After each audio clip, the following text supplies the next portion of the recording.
Salut à tous, c'est Pang de la chaîne, bienvenue sur cette vidéo qui aujourd'hui va parler estime de soi, va parler des pancartes, c'est-à-dire des mots, des images, des désignations qu'on a pu proposer ou que vous proposez sur des personnes et comment on peut vivre avec. Dans le groupe estime de soi, il y a Abbas qui a mis en avant le fait,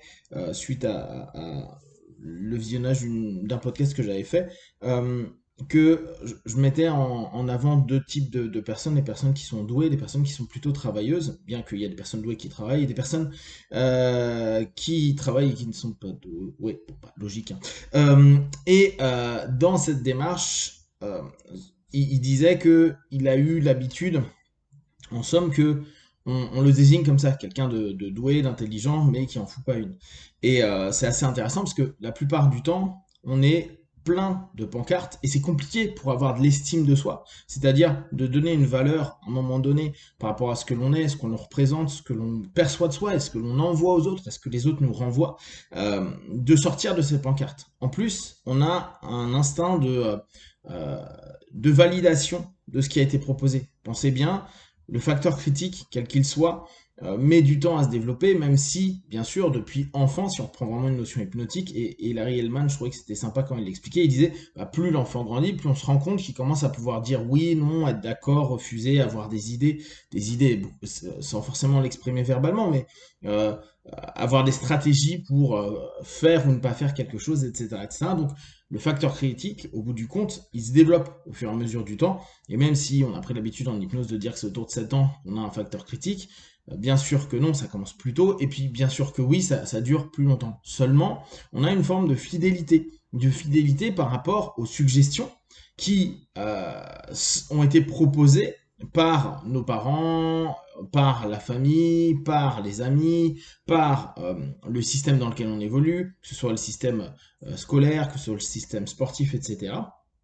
Et il est assez complexe pour l'enfant qui va devenir donc ado et adulte de s'extraire de ce que les autres perçoivent de lui, sachant que se percevoir soi-même, alors qu'on est encore dans un système de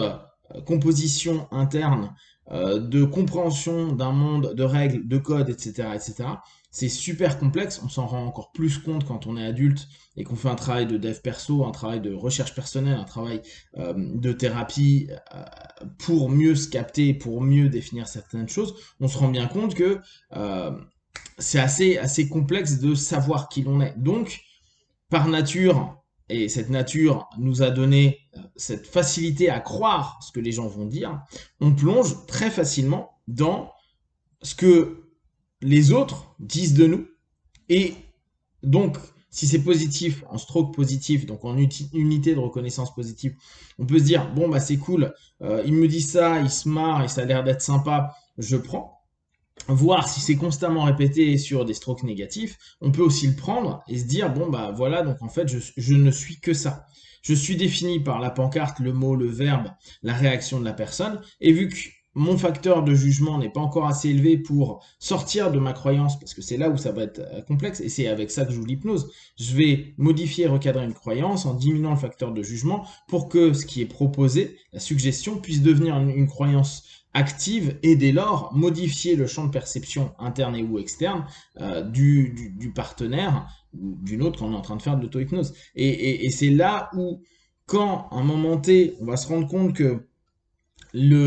l'autre nous a donné à longueur de temps des suggestions qu'on a achetées parce que bah, le facteur du jugement pas assez important, la croyance étant quelque chose sur lequel on est facilement en train de s'appuyer parce que ça reste notre base de référence, on peut se donner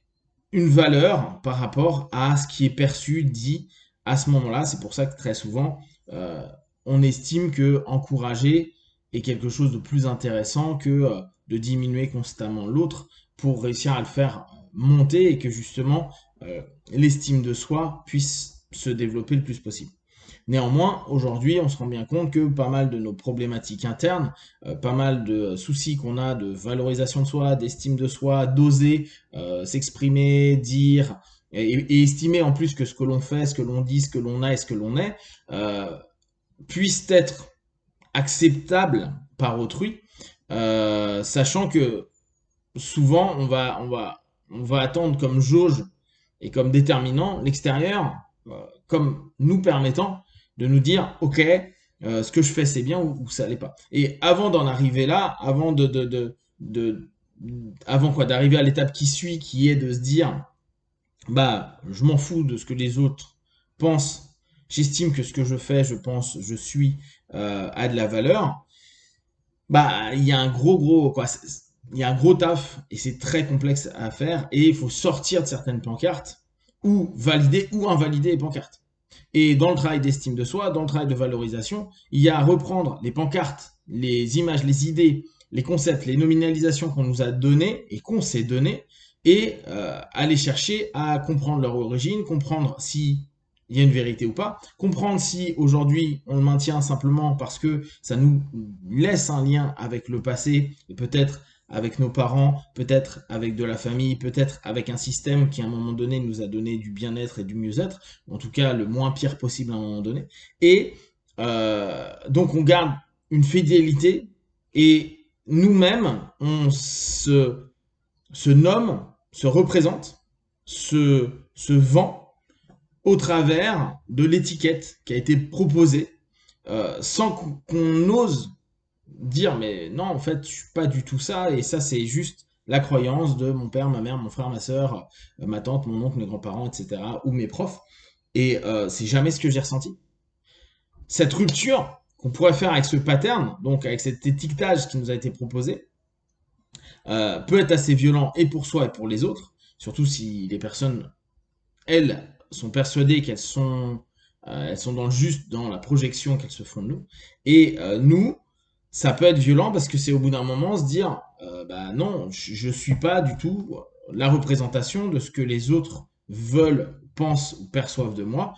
en découvrant, en travaillant sur moi, en me posant des questions, en observant des choses, je me rends bien compte que là où les gens disent je suis pas doué, je suis pas bon, je suis pas ceci, bah c'est faux. Et une fois que je commence à admettre que c'est faux et dans les faits, hein, pas que dans la tête, bah on se rend bien compte au fur et à mesure que tout ça, ça a été répété des années et des années, alors que c'était juste leur projection, leur façon de pouvoir cadrer la représentation d'un tiers, d'un enfant, d'un parent ou d'une personne X. Et à cet instant-là, bah, c'était plus simple pour eux de créer une généralisation et de se dire, bah, il est toujours comme ça, il fait toujours comme ça, ou il a toujours cette chose-là. Alors que la réalité est beaucoup plus complexe, voire même elle est complètement à l'opposé, mais on n'a jamais voulu le voir parce que là encore, c'est les propres pancartes et les propres choses qu'on nous a mis dessus, et parfois le manque de facteurs critiques et jugement, donc à ce moment-là, vis-à-vis de nos propres pensées, qui fait qu'on reste dans un état de fainéantise et non remise en question par rapport à tout ça. Donc, ce qui est intéressant à bosser pour découvrir et prendre en compte une valorisation de soi pour soi, c'est petit à petit de se dire, ok, quelle étiquette, quelle pancarte on m'a mis, quelle pancarte j'ai acheté, parce qu'on est aussi responsable de ça. Qu'est-ce que j'ai observé de moi qui n'est pas congruent? Qu'est-ce que je maintiens? Qu'est-ce que je garde? Qu'est-ce que je n'ai même pas envie d'aller confronter, affronter, parce que bah, ça me dérangerait.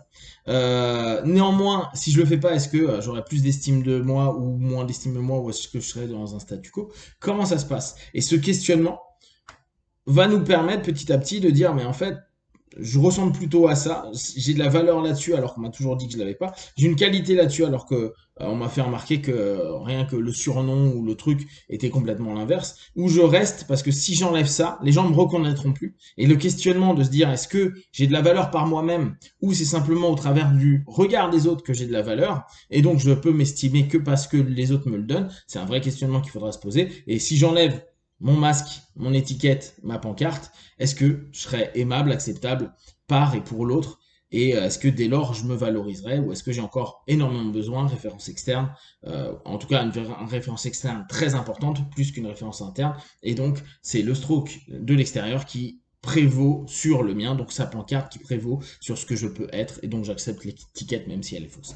N'hésitez pas à partager, à faire vos retours, peut-être avec des surnoms qu'on vous a donnés, ou peut-être avec des, euh, des choses qu'on a dit de vous, qui sont pas du tout vraies, mais que vous avez acheté pendant un laps de temps parce que bah, vous avez cru en ça et que bah, ça a été un petit peu votre cheminement de représentativité par rapport à un groupe, des personnes ou des gens que vous aimez. Si vous avez des questions et des remarques, vous partagez sur Facebook, YouTube, j'y répondrai le plus rapidement possible. Comme d'habitude, de tout ce que je propose, ne prenez que ce qui est bon juste pour vous tester, observer, analyser et conclure. Be one, ciao.